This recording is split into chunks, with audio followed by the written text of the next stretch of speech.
पत्रकार सुरक्षा समितीचा एल्गार पत्रकारांच्या चारचाकी वाहनास टोलमधून सूट मिळण्याबाबत रविवारी धरणे आंदोलन. प्रदेशाध्यक्ष यशवंत पवार यांची माहिती.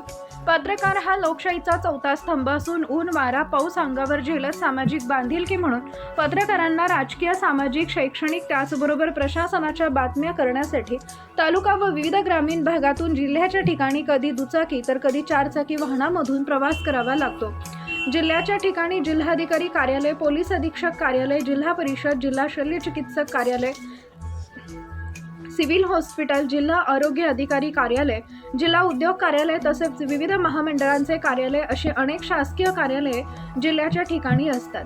तसेच आमदार, खासदार, कॅबिनेट मंत्री, राज्यमंत्री यांचे दौरे, नियोजन बैठका, सभा, मेळावे बऱ्याच वेळा जिल्ह्याच्या ठिकाणी असल्याने वार्तांकन करण्यासाठी ग्रामीण भागातील पत्रकारांना जिल्ह्याच्या ठिकाणी चारचाकी वाहनानं यावं जावं लागत आहे. ग्रामीण भागातील काही पत्रकारांकडे चारचाकी वाहन असल्याने नेहमीच सोलापूरला वृत्त संकलन करण्यासाठी टोल भरून यावं लागतंय. शासकीय वृत्त संकलन करण्यासाठी ग्रामीण भागातील पत्रकार बांधव रोजच जिल्ह्याच्या ठिकाणी येत असल्यानं टोलचा आर्थिक भुर्दंड पत्रकार बांधवांना सहन करावा लागतोय.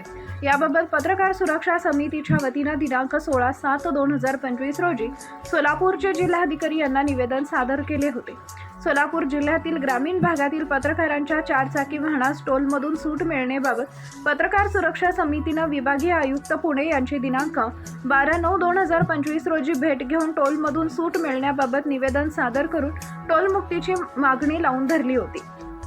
पत्रकारांच्या चारचाकी वाहनास टोलमधून सूट मिळण्याबाबत अद्याप योग्य तो निर्णय न झाल्यानं अखेर पत्रकार सुरक्षा समितीनं आंदोलनाचा आक्रमक पवित्रा घेतला असून पत्रकारांच्या चारचाकी वाहनास टोलमधून सूट मिळण्याबाबत राज्य सरकारचं लक्ष वेधण्यासाठी रविवार दिनांक 17 मे 2026 रोजी जिल्हा परिषद पूनम गेट या ठिकाणी 10 वाजता आंदोलन करण्यात येणार असल्याची माहिती प्रदेश अध्यक्ष यशवंत पवार यांनी दिली असून या आंदोलनात पत्रकार बांधवांनी मोठ्या संख्येनं उपस्थित राहण्याचं आवाहन केलं आहे.